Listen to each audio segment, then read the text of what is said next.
Here at Starfleet, we believe in compassion, service, sacrifice. Maybe God and science, too. I believe in love. I am in love with a horse. How can the writers go on strike when you can't prove to me these shows have writers to begin with?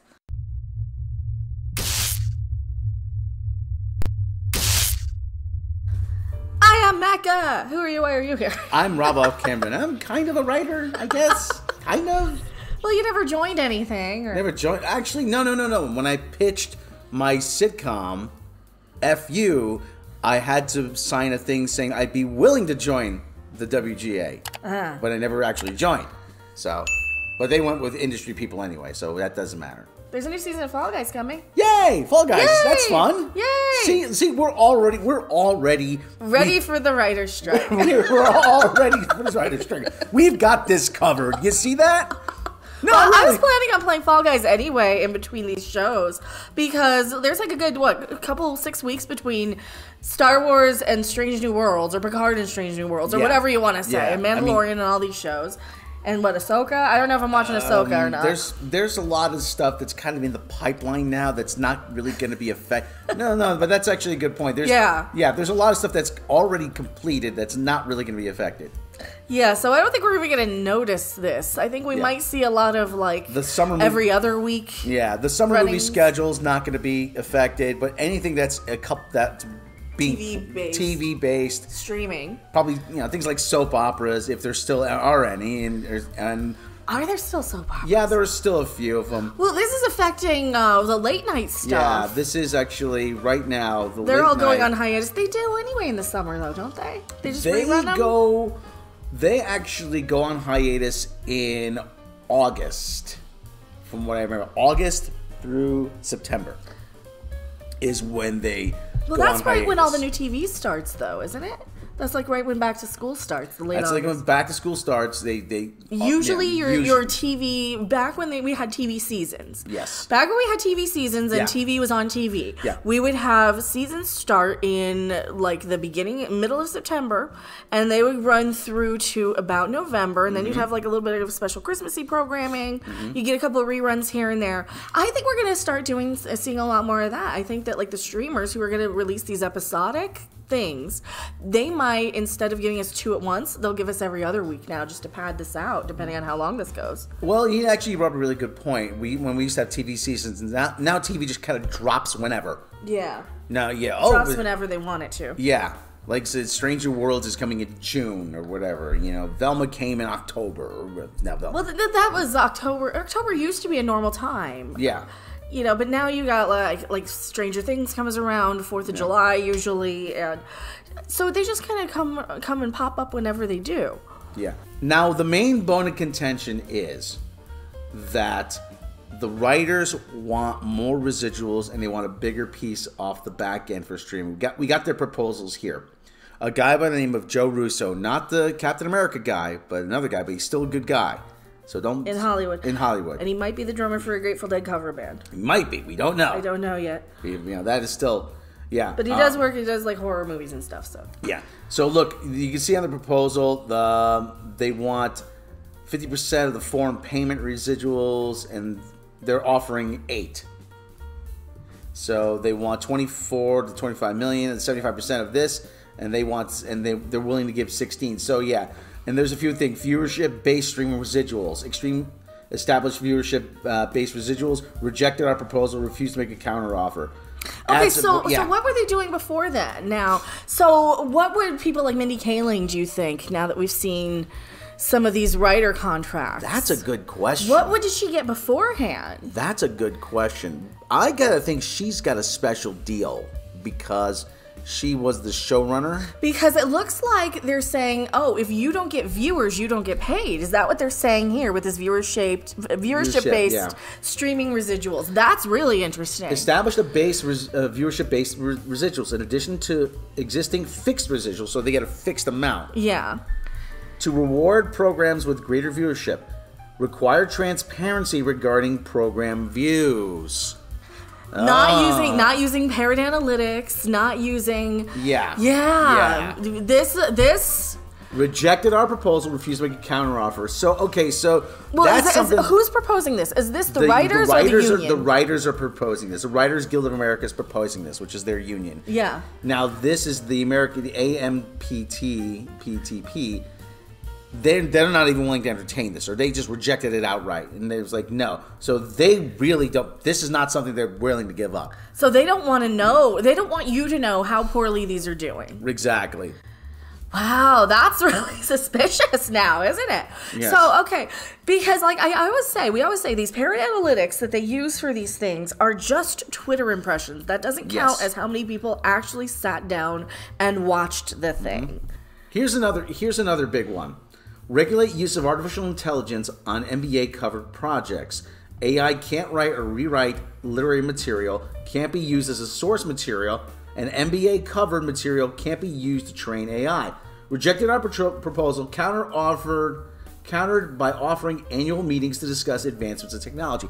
So what they're afraid of is they're afraid AI is going to come in. Oh yeah, we got this great idea, right? I've been saying for a while that if you can use a computer to compile stats to put together a winning baseball team, that eventually someone's going to try to figure out how to make it so that you can have a studio come up with a computer algorithm that'll create hit movies. And that's exactly what the writers don't want to do. I think that's what they're doing, though. I think some writers don't want it to be exposed that they're doing that, maybe. I'm wondering, because I'm not saying he did, but I'm saying if Star Trek Picard Season 3 were fed into a computer, AI, that's what we would have gotten. I really, really think, because they took all the best bits of things. I don't disagree there. I do not disagree. I can't prove they used AI, but dear God, if I were going to write a Star Trek Picard series using AI, I would do exactly this.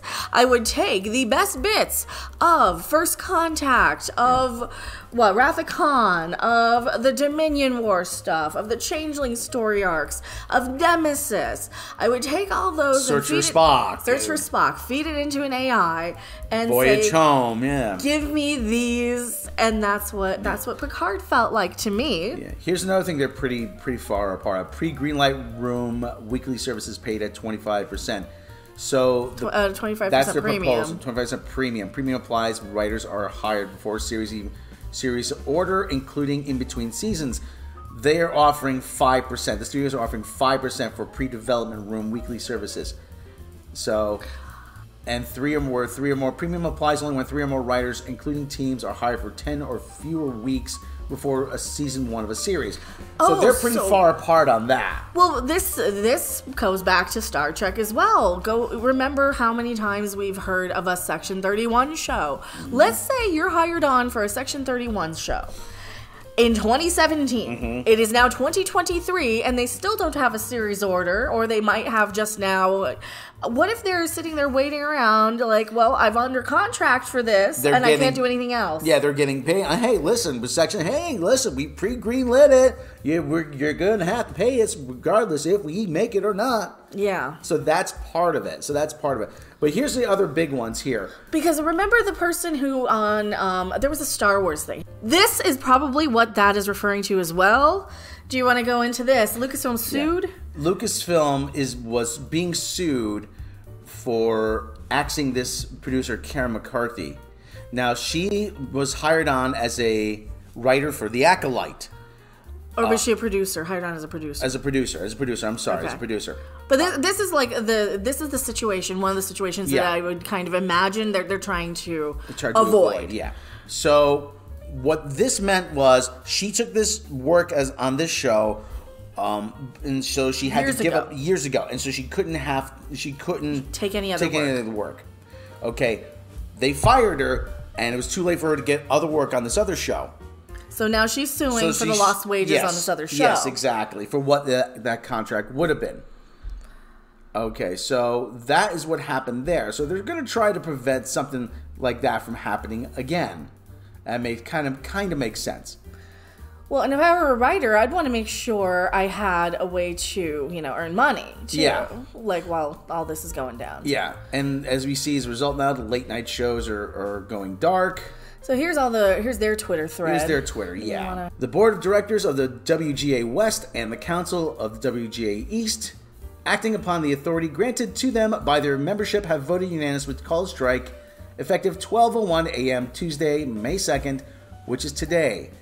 The decision was made following 6 weeks of negotiation with Netflix, Amazon, Apple, Disney, Warner Bros. Discovery, NBC Universal, Paramount Plus, and Sony under the umbrella of the AMPTP. Okay, so through our negotiation committee began this process intent on making fair deal.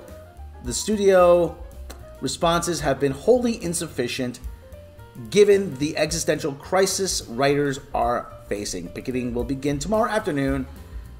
WGA, #WGA Strong, WGA Strike. They want pension and health terms. Well, that's, yeah. I mean, listen, a lot of these guys, the big bone of contention is they want to treat the writers now like independent contractors. Like a lot of businesses do. Like Uber does, like a lot of YouTube, DoorDash. Oh, Google's treating content creators like independent contractors. Oh, we could do the same thing. No, sorry. It doesn't work like that. These guys put in a lot of hours writing for you, they should Well, they're writing garbage, though. They're writing garbage, yeah. I'm to the point now where I'm like, listen, you're writing garbage at this point. I'm not making a judgment on the quality of their work. I'm just making a judgment on the amount of hours they're putting in. Well, and I'm wondering how much of this they're rewriting in the secret by AI. That's what I want to know, and they're not allowed to say anything because there's literally a clause in there that says you can't rewrite our crap by AI. Yeah. See, now here's other things. Now they want pre-greenlit rooms, minimum of 6 staff writers, including 4 production writers. This was rejected. No counteroffer. Duration of employment, minimum staff guaranteed at least 10 consecutive weeks of work. Writers and staff must get 3 weeks. They want certain guarantees here. 3 weeks with a maximum of 52 weeks. Rejected our proposal. Refused to make a counteroffer. So yeah. So they want the studios want no guarantees. They don't want these. Yeah, guarantees. they don't want to have to pay anybody because they're hurting. Yeah. Because they've probably been, in my opinion, I think they're using some AI to rewrite a lot of stuff. I think they're doing it quietly. On the down low. They've probably been doing it for years. That's why we're getting so much garbage that sounds like it's AI. Yes.